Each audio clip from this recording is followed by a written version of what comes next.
Hai, hello, salam sejahtera Malaysia. Selamat datang ke channel Fels Lifestyle.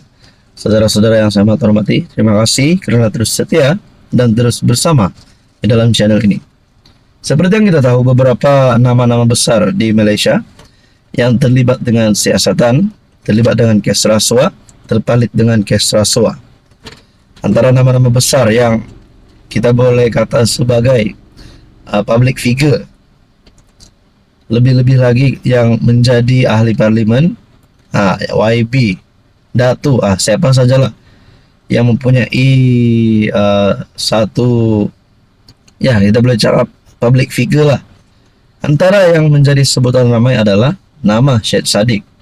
Beliau adalah salah satu pemimpin yang disegani ramai.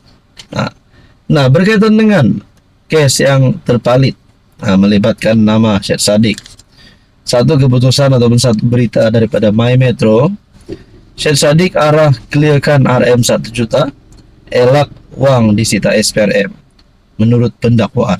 Nah, pertanyaannya adalah kalau benar Syed Saddiq nih kotor, terlibat dengan rasuah, adakah akan ada serbuan berlaku?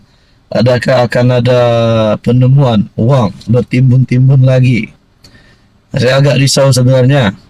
Tapi saudara-saudara, kita harap keputusan yang adil akan dibuat.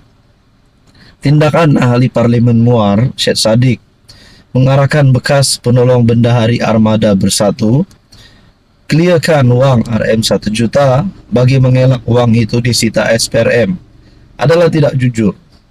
Timbalan Pendakwa Raya Datuk Wan Syahrudin Wan Ladin berkata, Syed Saddiq 33 selaku perayu menerusi perbualan telefon meminta Rafiq Hakim Razali 35 yang diamanahkan dengan dana berjumlah RM 1 juta melakukan pecah amanah.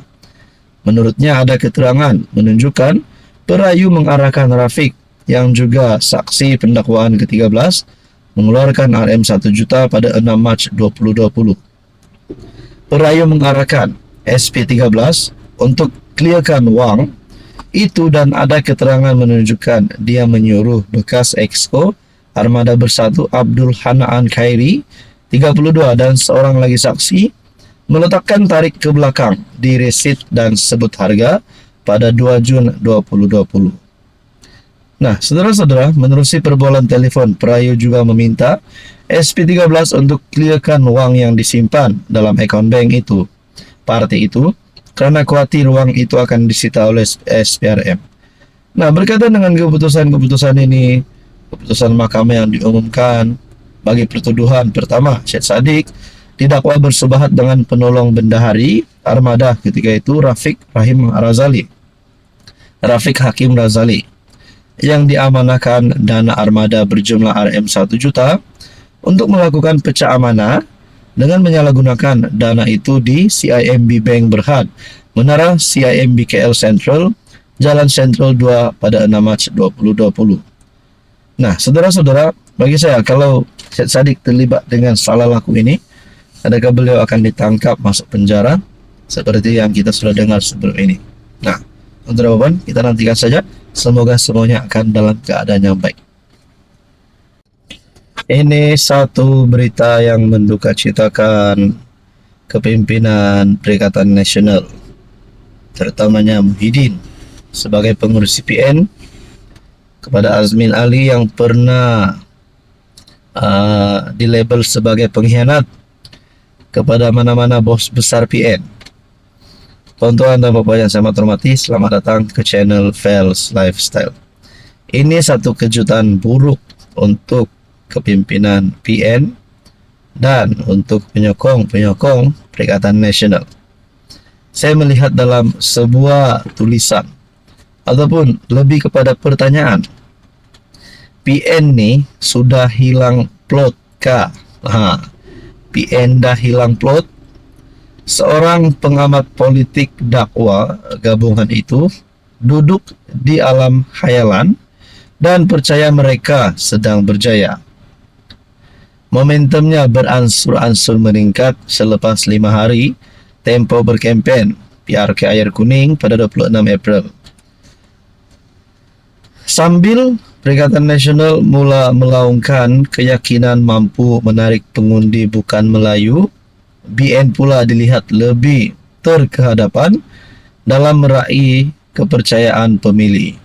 Dalam pertembungan yang dilabel Ustaz lawan Ustaz, Muhammad Yusri Bakir di pihak BN dan Abdul Muhaimin mewakili PN. Selain calon Parti Sosialis Malaysia, PSM Bawani KS yang membuat penampilan semula selepas PRU15. Seorang pengamat politik awal-awal lagi menelah kemenangan calon BN dengan majoriti sekurang-kurangnya 4 kali lipat berbanding 3 tahun lalu. Sudah tentu Setiausaha Agung PN Azmin Ali enggan memperakuinya dengan alasan pengundi kaum Cina 21.99%, India 14.3%. Daripada 31.897 pengundi berdaftar memberikan respon yang positif sepanjang kempen gabungan parti itu setakat ini. Pengundi bukan Melayu kita tahu memberikan pertimbangan isu ekonomi dan peluang perniagaan. Penganalisis politik dari Universiti Teknologi Malaysia, Mazlan Ali, lebih cenderung melihat kepada kekuatan jentera pilihan raya BN yang membolehkan Yusri mudah dimobilisasikan kepada pengundi sebagai memberi kelebihan kepada calon kerajaan itu. Mungkin ini adalah satu kemenangan awal bagi calon BN, PRK Dun Air Kuning, calon kerajaan.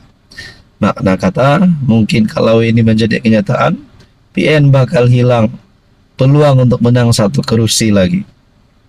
Jadi saudara-saudara PRK Dun Air Kuning, Anda rasa siapa yang menang? Silakan komen di bawah. Halo semua, salam sejahtera Malaysia. Selamat datang ke channel Fels Lifestyle. Terima kasih kerana terus setia dan terus bersama di dalam channel ini. Tuan-tuan dan puan-puan yang saya amat hormati, jentera-jentera parti bersedia awal bagi mendepani pilihan raya negeri Sabah ke-17 pada tahun 2025. Ada yang sudah mengumumkan akan bekerja sama dengan parti ini, parti itu. Ada yang mengumumkan bersedia untuk bekerja sama dengan mana-mana parti. Ketua Perhubungan UMNO Sabah, Bung Mokhtar, mengumumkan BN UMNO Sabah akan bekerja sama dengan Pakatan Harapan. Seperti yang kita tahu, UMNO BN Sabah bukanlah kerajaan negeri. Kerajaan negeri Sabah adalah GRS pimpinan Haji Jinor.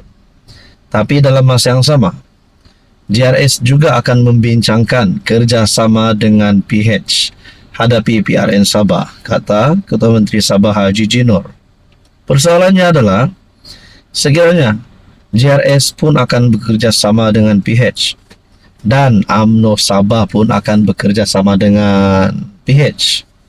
Adakah dengan ini GRS, PH dan UMNO Sabah ataupun BN Sabah akan membentuk kerajaan negeri yang baru pasca PRN 17 Sabah? Nah, sedangkan kita dapat lihat Haji Ji dan Bung Mokhtar bukanlah mempunyai hubungan yang baik. Nah, menurut pandangan saya. Jadi adakah dengan ini, saudara-saudara yang saya hormati, sekiranya GRS tidak bekerja sama dengan PH kerana PH dan UMNO pun bersetuju untuk bekerja sama, adakah Haji Ji pula akan berpaling tada? Berpaling tada dengan Pakatan Harapan Malaysia yang dipimpin oleh pengerusi PH sendiri Anwar Ibrahim sebagai Perdana Menteri? Itu pertanyaan saja. Seperti yang kita tahu, GRS ada 6 ahli parlimen. 6, kalau saya tak silap, memang 6 MP GRS di Malaysia. Nah, adakah dengan ini GRS sekiranya mereka tidak mahu bekerja sama dengan PH, mereka pula akan berpaling tada dengan Kerajaan Persekutuan, Parti Pakatan Harapan gabungan PH yang dipimpin oleh Anwar Ibrahim? Menurut artikel, GRS akan mengadakan perbincangan dengan PH berhubung kerjasama antara kedua-dua gabungan itu bagi menghadapi PRN ke-17. Pengerusi JRS Haji Jinor, berkata bagaimanapun tarikh perbincangan masih belum ditentukan. Kita nantikan sajalah adakah JRS akan bersama dengan PH ataupun PH hanya akan bersama dengan UMNO bagi mendepani PRN ke-17. Dan adakah perkara ini akan memberikan kesan terhadap hubungan di antara JRS dan Kerajaan Persekutuan, PH Persekutuan, PH Malaysia. Nah, saudara-saudara, berkaitan dengan ini apa komen Anda?